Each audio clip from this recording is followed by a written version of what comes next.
Isang buwan na pong nililiti si Chief Justice Corona sa Senate impeachment proceedings at mula Lunes hanggang Huwebes, napakarami pong mga eksenang tumatak sa atin. Balikan natin ang mga maiinit, pati na mga nakakatuwa at nakakatawang tagpo sa impeachment trial sa report ni Steve Dailisan on assignment. Take two, Mr. President. Kumbaga sa pelikula, take two po. Sa pagpapatuloy ng mga tagpo sa loob ng Senado, nakakalagay ang loob na ba ang buong pwersa ng impeachment trial? Tama. Bukod sa prosekusyon, depensa at senator judges, kilala mo na ba ang Sergeant at Arms na tila pinakaabangan ng lahat dahil sa pagpapasya kapag uwian na o adjourned na ang trial? Please all rise. Ang tagatala ng attendance o ang Senate Secretary na siyang nagro-roll call sa umpisa. Senate President Enrile. At ang tumatayong takbuhan kapag may nalimutan, ang stenographer na siyang tagatala ng lahat ng sinasabi sa trial. In 2010 to their daughter Carla. Pero teka, mukhang may mga bagong karakter na mistulang balot pa rin sa hiwaga. Where will it come from then? I have no idea. From heaven? At alangan namang multo, iniwan ho ba sa opisina niya yung dokumento? I could recall a small lady, but the lady was, I couldn't remember at all who this person was. Sa impeachment trial ngayong linggo, muling pinaalala ni Congressman Rodolfo Fariñas na honesty is the best policy. Kaya nang tanungin kung pinirmahan niya ang impeachment complaint laban kay Chief Justice Renato Corona. Ginoong prosecutor, kayo ba ho'y pumirma sa impeachment complaint? Hindi po. Bakit po? Mabagal po kasi ako bumasa eh.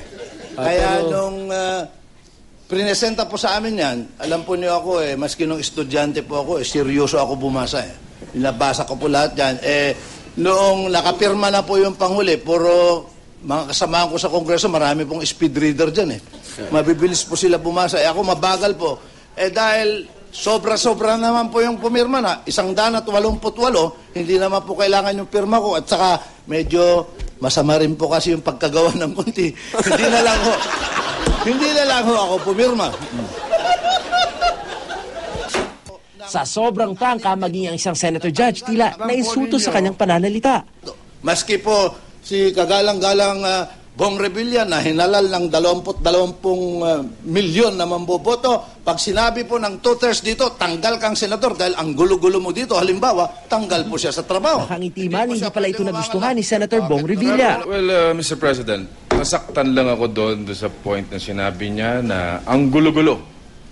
Baka maguluhan din ng taong bayan na isipin nila na Senator Bong Revilla ay nanggugulo sa Senado. Ako po'y humihingi ng patawad at paumanhin. Maliwanag po ni hindi Apology accepted. Kaya para wala nang ma-hurt, makapag-Ilocano na nga lang. Agsaw ka ti Ilocano. Apo nagpintasin, sir. Dito na talagang naipalubos yun, sir. Talagang sumsumyagin, sir. Dito buong tatas na nakipagbatuhan in Ilocano ang presiding officer na si Senator Juan Ponce Enrile. Isang buwan na nang magsimula ang paglilitis. Mansari ika nga. Dahil sa haba ng proceedings, ang ilan sa ating mga karakter, mas napapadalas ang tugon sa tawag ng kalikasan. May I just suspend for a moment the trial for personal reason. I was only out because I attend to a personal necessity. Pero hindi lang sa restroom break nagkakaroon ng ceasefire sa plenaryo, ang magkabilang kampo kapwa lumambot noong araw ng mga puso. In short, I'm asking for a declaration of cessation of hostilities, Your Honor. Your Honor, we joined the manifestation of the defense. Happy Valentine's Day and happy birthday, Mr. President. Thank you. Mr. President. Peace be with you. At maagang ang nadismiss ang lahat sa ika-88 kaarawan ni Manong Johnny o JPE para sa nakararami sa Senado. Dahil sabi nga niya, gusto ko happy kayong lahat. Steve Dailisan, GMA News.